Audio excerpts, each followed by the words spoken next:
Assalamualaikum warahmatullahi wabarakatuh. Selamat sore. Perkenalkan, nama saya M. Ibnu Ramadan, NIM 1902034, jurusan Teknik Informatika kelas A, dengan dosen pengampu Novita Mary Kahar SD Mkom, dengan mata kuliah Jaringan Saraf Tiruan.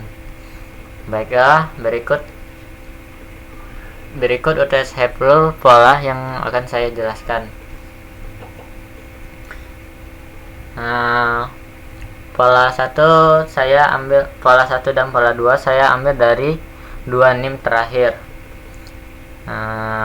Untuk pola 1 yang berwarna kuning ini saya memberi nilai 1, dengan untuk warna putih ini saya memberi nilai -1. Begitu pula dengan pola 2. Baiklah, kita pindah ke tabel. Pola 1 ini kita ambil pola 1 tabel dari X1 kolom X1 barisan 20. Ini saya ambil dari sini untuk X1 nya, dan untuk X2 nya saya ambil dari sini. Begitu pula sampai pola kedua ke pola X25.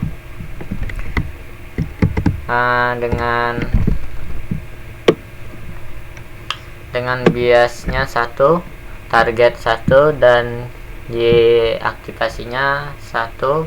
Untuk pola 2 nya targetnya -1, biasnya 1, Y nya -1.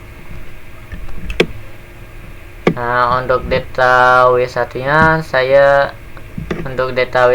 nya kita menggunakan rumus B2 kali AC20, yaitu X1 kali Y pola 1 sampai data W25 sampai data B. Begitu pula untuk pola 2 data W1 juga sama. Kita ke bias akhirnya, yaitu bias akhir, bobot dan bias akhirnya kita di dalam soal kita menggunakan 0, hasilnya dari 0. Bobot dan bias akhirnya itu awalnya ialah 0. Kita menggunakan rumus seperti ini, BD19, yaitu 0 ini dikali KD20, yaitu delta W1, maka mendapatkan hasilnya 1 sampai B. Untuk pola 2 nya begitu juga sama. Untuk bobot dan bias akhir tulisan merah ini kita akan pindahkan ke pengujian.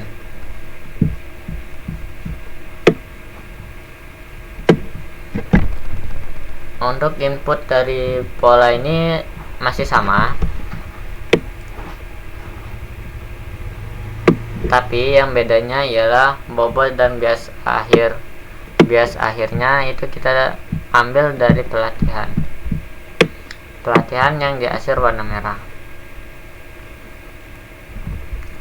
Untuk pola bobot dan bias akhirnya pola 1 dan pola 2 sama.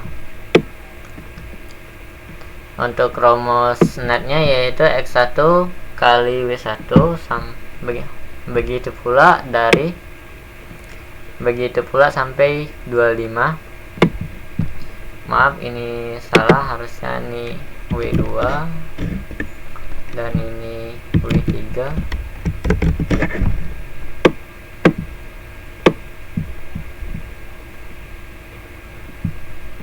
Baik, kita lanjutkan.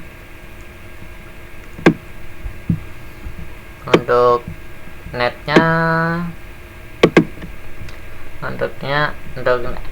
kita jumlahkan dari net W1 sampai net W25, kita jumlahkan ditambah bobot dari input pola yang berada pada bobot, input pola bobot, mendapatkan hasil seperti ini. Untuk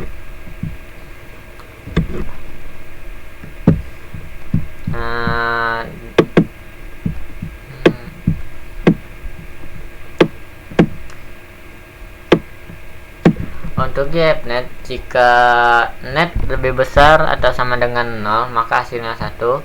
Jika net lebih kecil dari 0, maka hasilnya min 1. Maka saya menggunakan rumus if. Jika 1 lebih kecil dari 0, maka hasilnya 1. Jika salah, maka hasilnya 0. Maka seperti ini. Sama hasilnya, maka pola dikenali. Baik, dengan kesimpulan, saya membuat kesimpulan dengan menggunakan bobot dan bias baru dari proses pelatihan, maka hasilnya sama dengan target, yaitu pola dikenal 3 dan 4. Kita pindah ke set berikutnya, yaitu pengujian data baru. Dari pola ini saya hanya mengubah dari X9 dan X19, dan pola 2 nya saya hanya mengubah dari X16 jadi min 1, X7 jadi 1, dan untuk X14 nya min 1, dan X19 nya jadi 1. Nah, untuk inputnya masih sama seperti di pelatihan.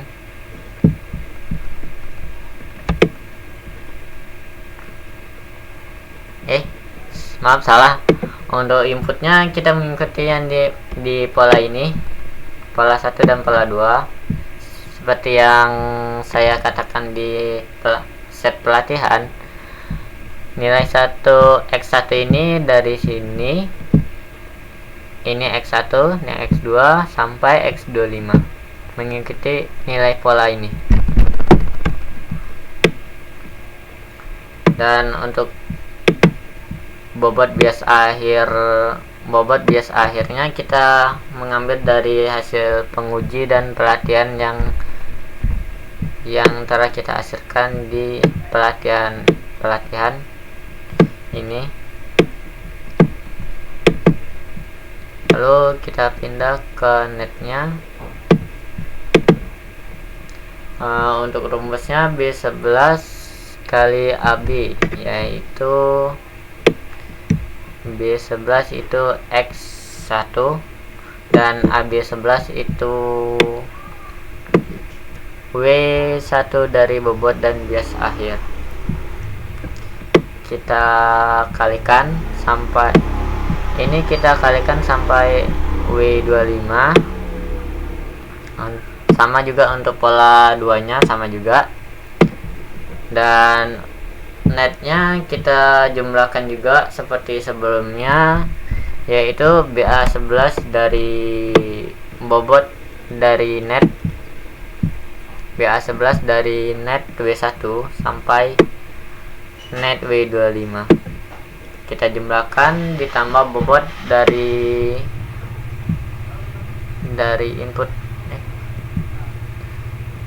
input pola. Lalu untuk menentukan apakah benar ini pola apakah masih sama seperti pola pengujian, maka kita gunakan rumus jika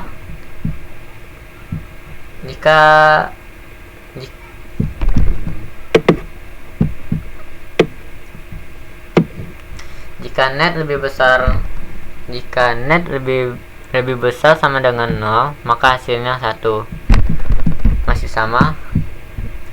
Dan untuk pola 2 nya, jika net lebih besar sama dengan 0, jika net lebih kecil dari 0, maka hasilnya 0, masih sama, yaitu 4. Maka pola ini masih sama, maka dapat disimpulkan bahwa pola pengujian data baru ini polanya masih sama dan dapat dikenali.